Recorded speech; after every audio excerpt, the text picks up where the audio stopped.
Hello दोस्तों, आज एक और नई गवर्नमेंट वैकेंसी मैं लेकर आई हूँ आपके लिए, जो कि आईडीबीआई बैंक की तरफ से डायरेक्टली निकल कर आ रही है।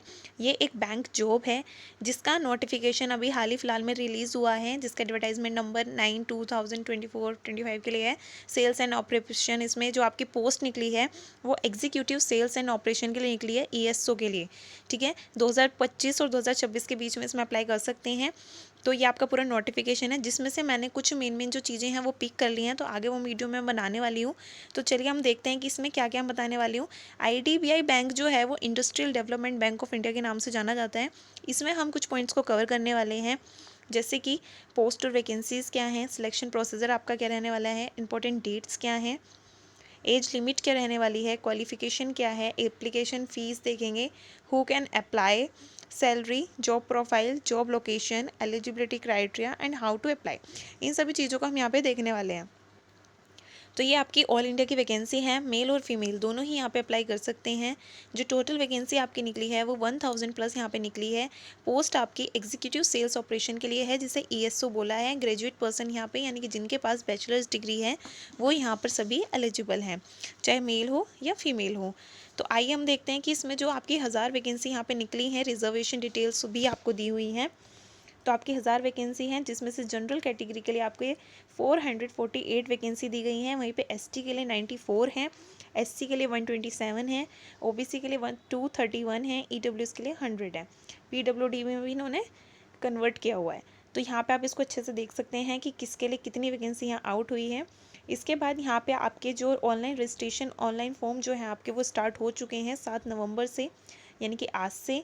और जो आपका लास्ट है कि आपको कब तक फॉर्म भरने हैं, तो वो 16 नवंबर 2024 तक आप फॉर्म भर सकते हैं, एप्लीकेशन फ़ीस भर सकते हैं।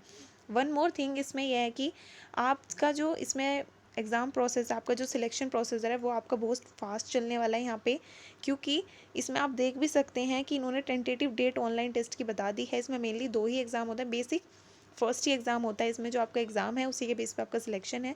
तो कोई हार्ड एंड फास्ट इसमें नहीं रूल है, या इतने एग्ज़ाम्स नहीं है कि आपका सिलेक्शन होने में काफ़ी टाइम लगेगा या क्या है। तो इसलिए यहाँ पे टेंटेटिव डेट भी इन्होंने दे दी है कि एक दिसंबर को आपको यहाँ पे टेंटेटिव डेट इन्होंने बता दिया कि आपके इस डेट तक एग्ज़ाम हो जाएगा। तो आप खुद देख सकते हैं कि नवंबर में आपके फॉर्म्स फिल हुए हैं एंड दिसंबर में आपका एग्ज़ाम। तो जिनकी तैयारी है उनके लिए अच्छा मौका है, जिनको जल्दी से सिलेक्शन चाहिए वो इसमें अप्लाई कर सकते हैं। तो इसलिए मैंने कहा था कि काफ़ी मतलब अच्छी अपॉर्चुनिटी है, अगर जिसको जल्दी ही सिलेक्शन के चांसेस चाहिए और जिसको जल्दी ही सिलेक्ट होना है, उसके लिए काफ़ी अच्छी चीज़ है ये। तो आइए चलिए अब आगे देखते हैं कि ऑनलाइन हमने फॉर्म्स देख लिए, 7 नवंबर से 16 नवंबर के बीच आप फॉर्म भर सकते हैं। इसके बाद एप्लीकेशन फ़ीस देख लेते हैं, जो कि बहुत ज़रूरी है। आपके एससी एसटी पीडब्ल्यूडी कैंडिडेट के लिए यहाँ पे 250 रुपीज़ चार्ज किए गए हैं। वहीं पर जो और अदर कैंडिडेट्स हैं, यानी कि ओबीसी जनरल कैटेगरी के लिए हैं, उनके 1050 रुपये यहाँ पे चार्ज किए गए हैं। वहीं पे एज की बात कर लेते हैं, तो एज आपकी मिनिमम 20 ईयर्स होनी चाहिए एंड मैक्सिमम 25 ईयर्स होनी चाहिए। Born not earlier than October 2 October 1999 से आपका बोर्न जो है वो नहीं होना चाहिए, और 1 अक्टूबर 2004 से बाद का आपका नहीं होना चाहिए। इसके बाद इसका एज रिलैक्सेशन जैसे आपको सभी में मिलता है, वैसे ही आपको इसमें भी मिलेगा। एसटी के लिए 5 साल का, एससी एसटी के लिए, एनसीएल ओबीसी जो है उनके लिए 3 साल का रिलैक्सेशन है। वहीं पे 10 साल का आपका पीडब्ल्यूडी के लिए दिया हुआ है। बाकी और भी इन्होंने यहाँ पे दिए हुए हैं, आप देख सकते हैं, मैंने मेंशन कर दिया है। एजुकेशन क्वालिफिकेशन जैसे मैंने बताया, ये आपकी बैचलर डिग्री है, आपने किसी भी यूनिवर्सिटी से कितने भी मार्क्स से बैचलर्स की हुई है, वो सभी यहाँ पे एलिजिबल हैं। इसके बाद इसके जो सिलेक्शन प्रोसीजर है वो आपका 2 स्टेजेस में होता है। स्टेज 1 आपका एग्ज़ाम होगा एंड स्टेज 2 आपका पर्सनल इंटरव्यू होगा, और आपकी बैचलर डिग्री इसमें क्वालिफिकेशन है। स्टेज 1 में जो है आपका नेम ऑफ द टेस्ट, इसमें 4 आपके से सब्जेक्ट्स पूछे जाएंगे। लॉजिकल रीजनिंग, डाटा एनालिसिस, जिसमें से 60 क्वेश्चन 60 मार्क्स के आपसे पूछे जाएंगे, और आपको ईच सेक्शन में टाइम लिमिट भी दी जाएगी, यानी कि 60 क्वेश्चन 60 मार्क्स के, लेकिन आपको टाइम दिया जाएगा 40 मिनट्स का इनको सॉल्व करने के लिए। वहीं पर इंग्लिश लैंग्वेज में 40 क्वेश्चन 40 मार्क्स के होंगे, लेकिन 20 मिनट्स आपको सॉल्व करने के लिए दिए जाएंगे।